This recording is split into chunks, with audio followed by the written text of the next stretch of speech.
Thanks for joining me on episode 885 of the Inspired Stewardship Podcast.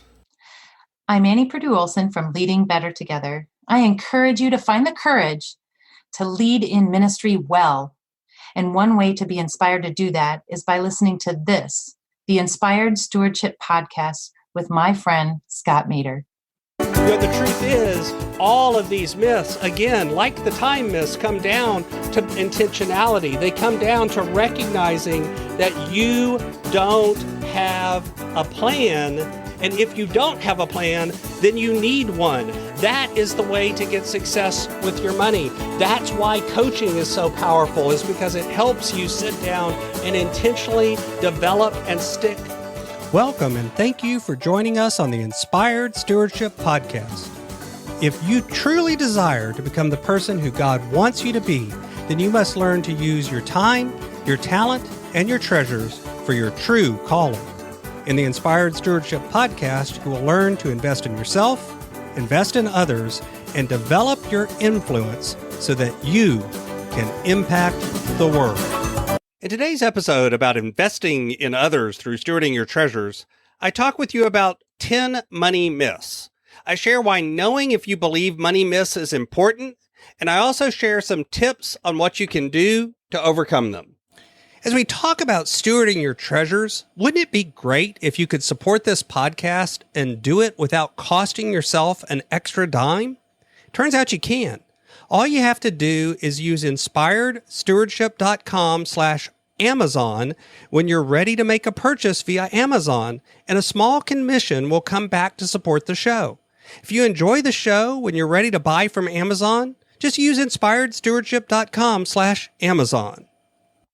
Just like the other day, I talked about some of the top myths around time. Today, I wanted to talk about some of the top myths around money. The first one is that buying a home is always better than renting. The second is that you have to be rich and have money to be able to begin investing. The third is carrying a credit card balance isn't bad. In fact, it actually helps your credit score. The fourth, I don't earn enough money to save or to have an emergency fund or to invest. The fifth, one of the best ways to invest and save against inflation is to invest in commodities like gold. Number six, my partner manages my money, so I don't need to worry about it. Or similarly, I've got someone that takes care of my money, so I don't need to worry about it. Number seven, cash is always king, or credit is always the best way to go. Number eight, there's a perfect amount for your emergency fund and you need to stick that aside and put it in a savings account so that you can be okay.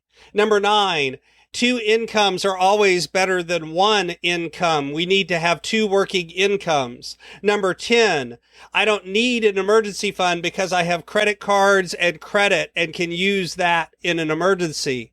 So looking at these a little closer, let's talk about some of these myths and what they mean and why they're important to understand. The first one, that buying a home is always better than renting. The thought process here is that renting is throwing your money away. Renting is just putting money into something that you can't build equity in, and that's always bad.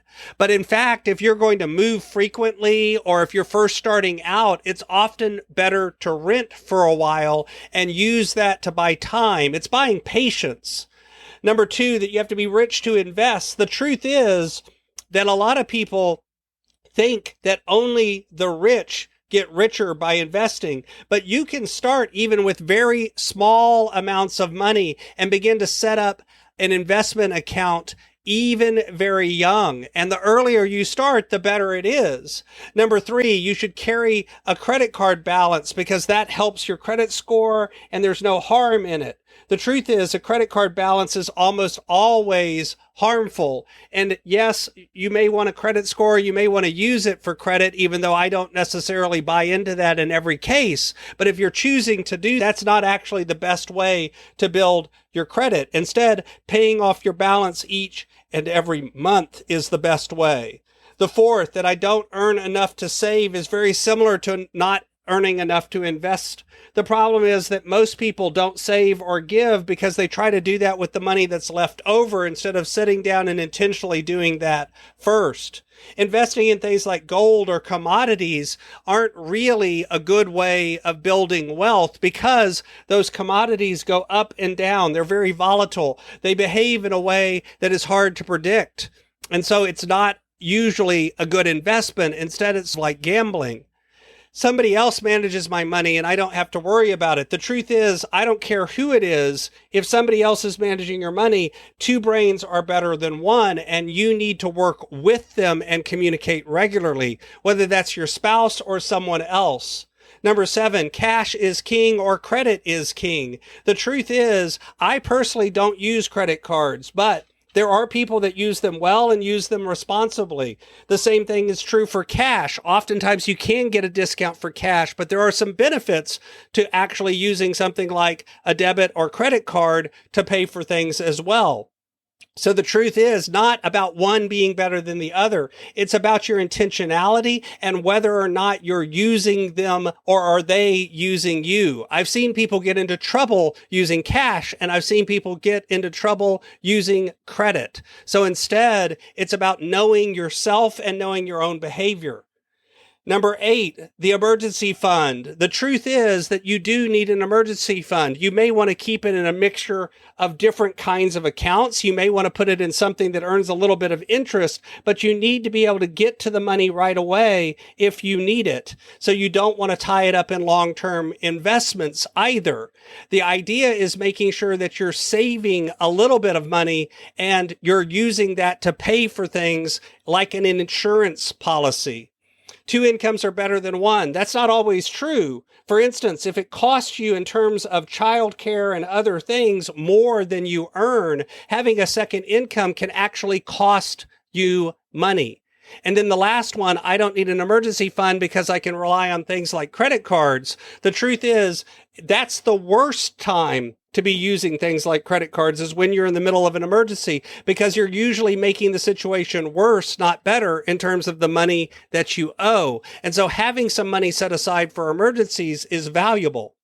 You know, the truth is, all of these myths, again, like the time myths, come down to intentionality. They come down to recognizing that you don't have a plan.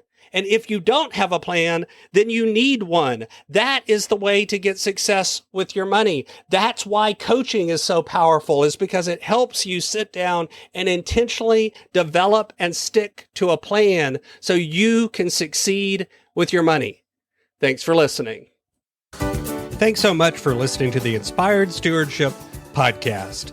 As a subscriber and listener, we challenge you to not just sit back and passively listen, but act on what you've heard and find a way to live your calling. If you like this episode on the stewardship of treasures, you can sign up for our treasures tips by going to inspiredstewardship.com/treasures or text in the US 44222 treasures tips. And we'll send you 5 weeks of our best tips on stewarding your treasures. Until next time, invest your time, your talent, and your treasures. Develop your influence and impact the world.